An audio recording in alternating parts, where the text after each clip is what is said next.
حیف دلم، دلت حال دل منو بد میکنه. نمیفهمی چمه قلب مریضم این روزای بد لعنتی رو داره رد میکنه، داره رد میکنه.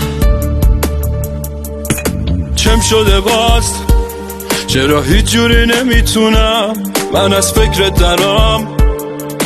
بد جوری رفت، یه جوری که یادم رفته الانم کجام، بعد حال و هوا. خوش باش عزیزم ولی من اینجا دلتنگم، تنها نشستم دارم با دردم میجنگم. عیبی نداره روزای خوب منم میرسه، هر کی میرسه میگه این آدم چقدر برسه. خوش باش عزیزم ولی من این